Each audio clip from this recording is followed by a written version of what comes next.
tuer l'ego, dissoudre l'ego, c'est une phrase qui est très répandue dans la spiritualité New Age et dont on entend beaucoup parler en ce moment. Derrière cette phrase, il y a à la fois une énorme mécompréhension, mais il y a aussi un débouché vers des choses qui sont très intéressantes sur le plan spirituel. Alors dans cette vidéo, j'aimerais qu'on revienne un petit peu sur cet aspect, parce que quand on parle de tuer l'ego, pour beaucoup de gens, non seulement ça n'a aucun sens, mais en plus les gens qui pensent ça sont perchés. Et pour les personnes qui le pratiquent concrètement, à un moment donné, ça peut donner l'impression de mener vers une impasse. Est-ce que ces gens sont fous?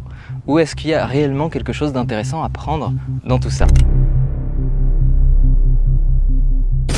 Alors quand on parle de tuer l'ego, de quoi parle-t-on exactement? Et quelle est l'origine de cette croyance surtout? Parce qu'à la base, tout ce dont on entend parler aujourd'hui sur la toile, cette fameuse spiritualité New Age, elle prend racine dans un intérêt pour des philosophies anciennes, souvent les philosophies indiennes ou alors dans le bouddhisme. Dans le bouddhisme, on ne parle pas de tuer l'ego par exemple, on parle simplement du caractère illusoire de l'ego. C'est-à-dire que la personne en elle-même est un leurre, c'est une représentation mentale pour appréhender des phénomènes complexes qui constituent l'être. Par exemple, dans le bouddhisme, on parle des 5 skandhas ou les 5 agrégats. On pourrait dire pour simplifier les perceptions, les sensations, la corporéité ou tout ce qui est lié au corps, les consciences et les formations mentales ou les concepts mentaux. Tout ça, ce sont des composants de l'être. Chacun de ces composants de l'être est lui-même une multitude d'autres composants.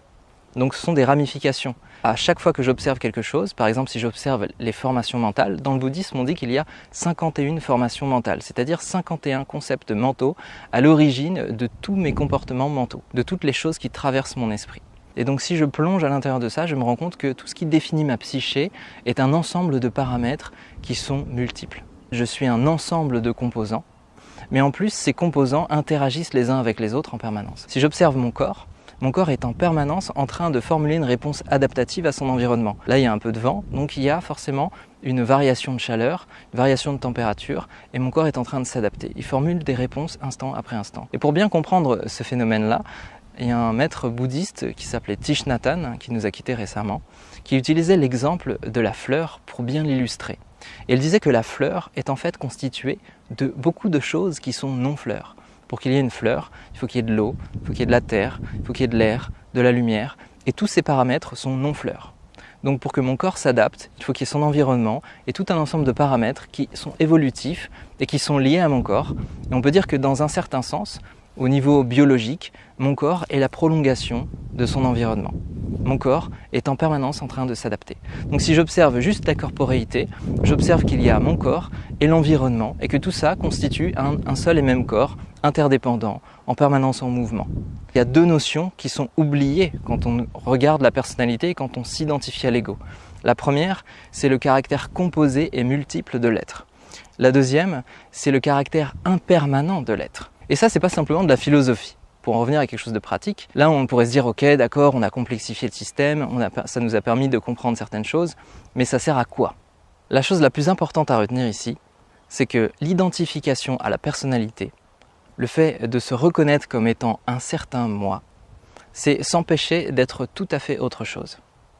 C'est s'empêcher de cultiver d'autres aspects de l'existence, et c'est se restreindre à une image que l'on a de soi ou que les autres ont de nous-mêmes. Mais c'est aussi se laisser happer par des poisons de l'esprit. Il ne s'agit pas de supprimer l'ego ou d'entrer en guerre contre l'ego, parce que l'ego est une représentation illusoire qui me permet d'interpréter des phénomènes complexes de manière simple, de les rendre intelligibles pour pouvoir communiquer les choses. Si je suis avec une personne, je ne vais pas dire voilà, je suis un être composé de multiples choses, etc. Je vais donner mon prénom, ça va être très simple. Sur le plan du langage, c'est très clair. Mais sur le plan de la pratique, ce qui est intéressant, c'est qu'en voyant la vérité de ce que je suis, je peux choisir de nourrir certaines qualités de l'être et je peux choisir de détourner mon attention de certains vices de mon esprit qui, eux, sont liés à l'attachement pour une personnalité. Et si on fait très simple, on peut résumer, il y a 3 poisons de l'esprit. Il y a l'avidité, l'aversion et l'ignorance. Et si on prenait un seul exemple, on pourrait zoomer par exemple sur l'avidité. Et l'avidité, on peut la diviser en 3 à nouveau. On va avoir la soif pour les plaisirs des sens, par exemple, la soif pour l'existence ou la soif pour le devenir, et on va avoir la soif de la non-existence. Par exemple, si je suis attaché au fait de satisfaire certaines sensations, je vais aller vers les plaisirs des sens et je peux me comporter de manière à consommer des substances qui ne sont pas forcément saines pour mon corps, ni pour mon esprit. La même chose si je m'attache à un certain devenir, la même chose si je m'attache à un état de l'être dit supérieur, etc. Donc c'est simplement une vigilance. Comment est-ce que, instant après instant, je peux observer comment l'attachement pour une représentation de qui je suis, une image mentale de qui je suis, me fait adopter des comportements qui parfois ne sont pas souhaitables, qui parfois vont à l'encontre de mon propre chemin. Vous pouvez voir que votre esprit est baladé par un mécanisme très simple qui vous pousse à aller vers ce qui est satisfaisant et à rejeter ce qui n'est pas satisfaisant. Et souvent, à l'origine de ce mécanisme, il y a un attachement pour une représentation. Cette représentation, c'est l'idée d'un moi, l'idée d'un je. Je veux plus de ça, je veux moins de ça, je veux pas lui, je veux elle, etc., etc., etc., etc. Ce qui devient utile et ce qui devient très concret, même sur un chemin spirituel, mais au-delà de ça, même sur un chemin qui est simplement un chemin du quotidien dans lequel on pourrait chercher à mieux se vivre, à être plus en accord avec soi, à se sentir, comme certains disent, aligné. On chercherait simplement à incarner des qualités souhaitables, bénéfiques pour l'être, bénéfiques pour ma vitalité, bénéfiques pour mon corps, bénéfiques pour mon esprit, et à éviter des comportements malsains qui peuvent être liés à un attachement pour la personnalité. Par exemple, le fait d'être mis en avant par rapport aux autres, le fait que les gens autour de moi m'apprécient, l'attachement pour une certaine reconnaissance, l'attachement pour un certain plaisir, une certaine sensation, procurée par un aliment, par une substance, etc. À partir du moment où on a une trame d'observation sur la nature de l'être qui est clairement définie, qui me permet de faire la différence entre ce qui est un appel de ma personnalité et ce qui est un appel de la conscience qui s'exprime à travers moi, eh bien, je peux choisir consciemment de maintenir une vigilance de manière à cultiver des qualités humaines, comme la joie, comme l'altruisme, comme la compréhension, comme l'écoute, comme la compassion, etc. Et au jour le jour, maintenir cette vigilance de façon à ce que mon ego ne vienne pas prendre le dessus, pour au contraire cultiver des qualités qui soient souhaitables. Comment est-ce que je peux mettre ma personne au service de la conscience qui s'exprime à travers moi? On pourrait revenir sur l'interdépendance, on pourrait revenir sur l'impermanence, et on pourrait vraiment décortiquer tous ces aspects et se rendre compte que, en fait, tout peut être expérimenté. C'est-à-dire que dans ma pratique, je peux me poser dans cette prairie, fermer les yeux, et je vais me concentrer sur la sensation d'être interconnecté. Je vais déposer ma conscience sur tout ce qui, en moi, me permet de sentir le lien avec cet environnement. Et je pourrais vraiment me connecter à chacune des sensations pour observer avec une grande finesse tout ce qui me démontre que maintenant, je suis lié à mon environnement. Et je pourrais faire la même chose avec mon esprit, me concentrer sur une formation mentale, par exemple, ça pourrait être l'attachement que j'ai pour le fait, par exemple, de finir cette vidéo, l'attachement que je peux avoir pour le fait que la lumière soit bien et que ça fasse une belle image.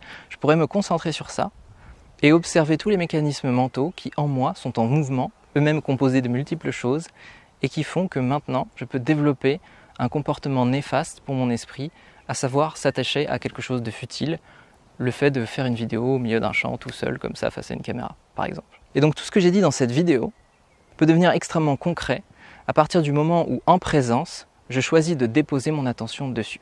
Ce n'est absolument pas une abstraction, une croyance ou un concept, c'est un chemin et une voie de pratique. Ça me semblait important. Si ça vous a intéressé, n'hésitez pas à vous abonner à la chaîne, n'hésitez pas à partager la vidéo, à laisser un commentaire. Et régulièrement, je partage dans une lettre, on appelle ça une lettre, newsletter. Comment ils disent les Canadiens déjà? Une lettre d'information. Si ça vous intéresse, vous pouvez vous abonner à cette lettre d'information. J'envoie 1 à 3 mails par semaine pour développer un peu certaines idées et vous inviter justement à la pratique.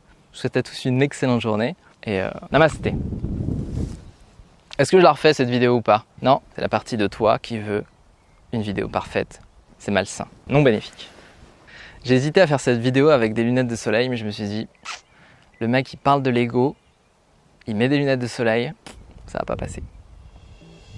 I love this nature and all of this, it's amazing, yeah. Je vais faire un truc marrant, tiens, regarde.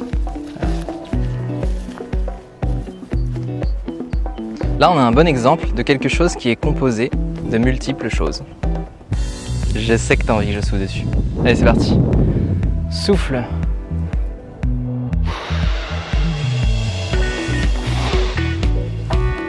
Et voilà. On a un composant ici, des composants là-bas. Et peut-être un de ces jours, dans cette prairie, encore plein d'autres fleurs, comme celle-ci. Allez, quand la vidéo est terminée, on dit coupé. Voilà mon frérot. We eat, we sleep, we copulate, we die, alright? The question is, if you do it consciously, it looks human. If you do it compulsively, it looks animalistic.